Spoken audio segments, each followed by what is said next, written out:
आलो. मग इथं आल्यानंतर काय हे बघायला मिळालं. माझं म्हणणं फक्त एवढंच आहे की बघा, जे आपले मुख्यमंत्री देवेंद्र फडणवीस, उपमुख्यमंत्री शिंदे सर, अजित सर, तिघांची मत आहे का एकसारखे? तिघही 3 रंगाची मत आहे, पण तरी ते त्या सत्तेसाठी, त्या खुर्चीसाठी एकत्र आले ना. मग खरंच तुमच्या मनाला तुम्ही विचारा, सगळे प्रश्न विचारा आपल्या मनाला की आपल्याला जो 5 महिन्याचा कालावधी मिळाला आहे, याच्यात आपल्याला काय करायचं आहे. आपल्याला मला सांगा, पुढे चालून तुम्हाला खासदार आमदार व्हायचं आहे का? कारण आपण एकदम सामान्य गरीब परिस्थितीतून आलेले आपण सगळे लोक आहोत.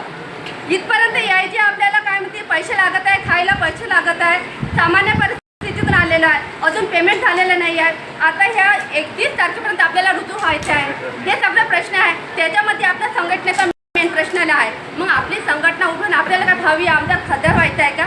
आपल्याला आपल्या रोजगाराचा प्रश्न सॉल्व्ह करायचा आहे, आणि तो कशा प्रकारे सॉल्व्ह करून घ्यायचा आहे यासाठी आपली चर्चा सुरू होती. आणि सगळ्यांना माहीत आहे, ह्या जगामध्ये प्रत्येकाने स्वार्थी असलं पाहिजे. माझं वैयक्तिकरित्या याला सहमत आहे, कारण याचे परिणाम मी भोगत आहे. माझ्यामध्ये स्वार्थीपणा नव्हता म्हणून आमच्या घरचं शेत गेलं, माझं घर गेलं, सगळं सोन्याची दागिने सगळं गेलं, कारण माझ्यामध्ये स्वार्थ नव्हता तो. पण मी म्हणते की स्वार्थी असल्याच पाहिजे. जोपर्यंत आपलं स्वार्थ बघणार नाही तोपर्यंत आपण आपल्या ध्येयापर्यंत जाऊ शकणार नाही. मग मला सांगा, तुम्ही तुमच्यामध्ये एकी का नाही? का भांडण करता तुम्ही?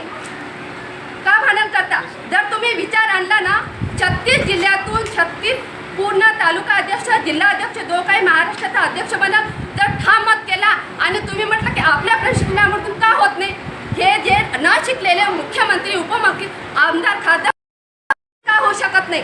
होऊ शकता ना.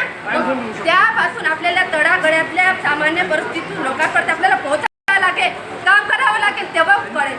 बघा किती लोक आले, संघटना आपल्याला तयार करायची आहे, आणि किती लोक आले ज्यांना खरं काहीतरी वाटत आहे, चळमळ वाटून इथपर्यंत आले ना.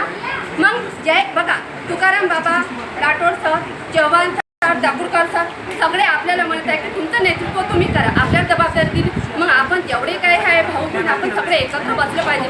जसं शेतीसाठी आपण भांडण करत आहे, हा हिस्सा मला पाहिजे, तो हिस्सा मला पाहिजे, तो हिस्सा मला पाहिजे. शेतीचा विषय चालू आहे की आपल्या पोटाचा, आपल्या रोजगाराचा आपला विषय चालू आहे. मग यासाठी आपण एकी असायला पाहिजे ना. आणि याचा फायदा कोण घेणार आहे? ते बघा समोरचे बघणारे अमर अबकर अंथनी 3 आहे, त्रिमूर्ती. ते म्हणे, कारण त्यांनी बघितलं की यांच्यामध्ये एकजूट नाही. तिकडे तुकाराम बाबा, त्यांच्या मागं वेगळे लोक, इकडे बालाजी ठाकूरकर, यांच्या मागं वेगळे लोक. वेगवेगळ्या विचारांना अनुसरण आपल्या युवा प्रशिक्षणार्थीमध्ये मतभेद होऊन राहिला, गटबाजी होऊन राहिली.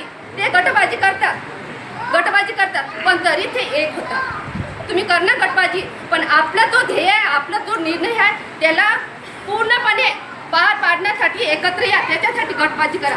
अशा चर्चेसाठी लोक